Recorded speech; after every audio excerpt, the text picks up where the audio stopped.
তোর গোষ্ঠীক চাঁদি, অশিক্ষিত, কুৎসিত, নোংরা, বস্তির মেয়ে, পুরাই বিনোদন। যার শিক্ষিত জ্ঞান নাই, বান্দরনি, তোর পিছন মারা দিলেও আর টিভির মালিকের ভিউজ লাগবে, পুরাই বিনোদন। আর সেজন্য শাকিব খানেরটাই চাটা লাগবে। পুরাই বিনোদন।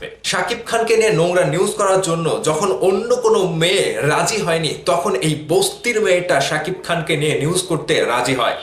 পুরাই বিনোদন। যখন সাকিবিয়ানরা ধোলাই করলো, তারপরে সেই উপস্থাপিকার অবস্থাটা দেখেন, রাস্তায় রাস্তায় ঘুরে বেড়াচ্ছে, পুরাই বিনোদন। রাস্তায় রাস্তায় মাতাল হয়ে চিল্লাচ্ছে। শাকিব খানকে নিয়ে আর টিভির চুলকানিটা কোন জায়গাতে আমি বুঝলাম না।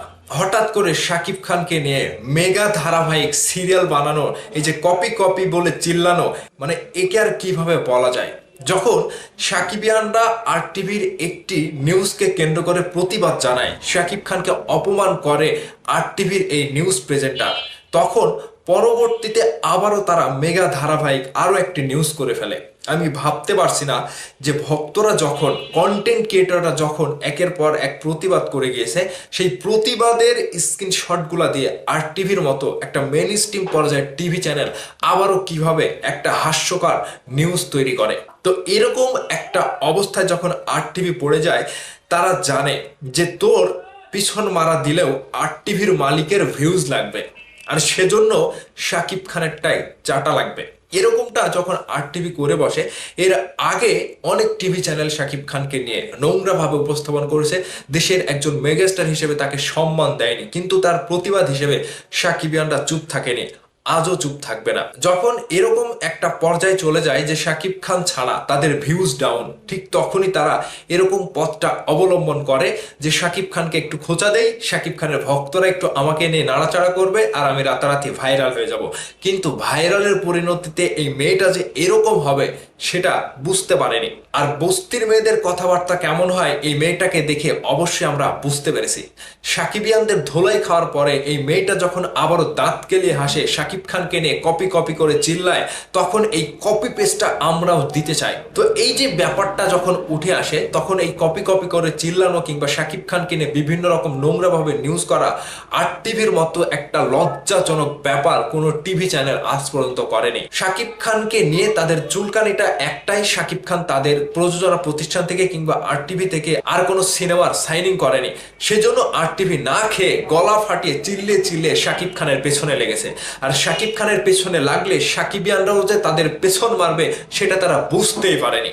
বিশেষ করে এই মেয়েটা অশিক্ষিত, বান্দরনিক, বস্তির মেয়ে হিসেবে নিজেকে যেভাবে প্রেজেন্ট করেছে সেটা পুরোটাই হাস্যকর। প্রথমবারের মতো আর টিভির এই নিউজকে সাকিবিয়ানরা যেভাবে প্রতিহত করেছে, ঠিক এই প্রতিহতটা আগামী দিনেও আবারও চলবে।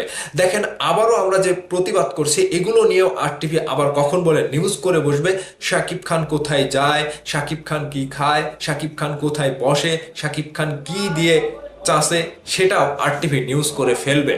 শাকিব খানের উপরে এই মেয়েটা যেভাবে কথা বলছে, শাকিব খানের দুইটা বাচ্চা আছে, এই দুইটা বাচ্চার ললিপপ চুষতে দিলে এমন হয় চুষতে চুষতে শেষ করে দেবে। তো শাকিব খানকে নিয়ে কথা বলার আগে আর টিভির আরো একটু ভেবে চিন্তে কথা বলা দরকার ছিল, কারণ সাকিবিয়ানরা মৌমাছির মতো গিয়ে যে তাকে আঘাত করবে, তাকে যে একটা শো মারবে, সেটা তিনি বুঝতেই পারেনি। তো আমার কথা হচ্ছে, আর টিভি একটা নিজস্ব টিভি চ্যানেল থেকে যখন এরকম নিউজ করে, তখন আসলে বোঝা যায় তাদের মর্দানিতা কতটুকু, তাদের কোমরের শক্তিটা কতটুকু। আর টিভি পুরোটাই হিজলার একটা পরিচয় দিল। আর পাশাপাশি এই মেয়েটাকে নিয়ে যা বলতে ইচ্ছা করছে অন ক্যামেরা আমি বলতে পারছি না, কিন্তু এই মেয়েটাকে দেখলে আমার এইটা এইরকম হয়ে যাবে। ঠিক এই যে চেহারার যে একটা আকৃতি, কথা বলার যে একটা ধরন, অশিক্ষিতর যে একটা প্রভাব পুরোটাই পড়েছে এই উপস্থাপিকার উপরে। তো আর টিভি যেভাবে নিউজ করেছে, ঠিক এই নিউজের কাউন্টার আমরা সবসময় দিতে পারবো, এবং সাকিবিয়ানরা সবসময় সজাগ আছে। আশা করছি আর টিভিকে এরকম নিউজ থেকে আমরা বের করে আনবো, এবং শাকিব খানকে নিয়ে এরকম নোংরাভাবে নিউজ করার জন্য আর টিভিকে ক্ষমা চাইতে হবে। আর না হয় এই যে উপস্থাপিকা বস্তির মেয়ে যেভাবে শাকিব খানকে অপমান করেছে, তার জন্য তাকে প্রকাশ্যে ক্ষমা চাইতে হবে। সাকিবিয়ানরা আপনারা অ্যালার্ট থাকবেন, যুক্তি সহকারে কথা বলবেন, কখনো যুক্তির বাইরে যাবেন না। এই মেয়েটাকে যেখানে যে পাবেন আচ্ছা তারে দেবেন, এবং সাকিবিয়ানদের পাওয়ার কতটুকু আর টিভির মতো একটা মেইন স্ট্রিম টিভি চ্যানেল যে নোংরামি করেছে তার জবাব আমরা দিতে চাই। কথা ক্লিয়ার, কথা লাউড অ্যান্ড ক্লিয়ার।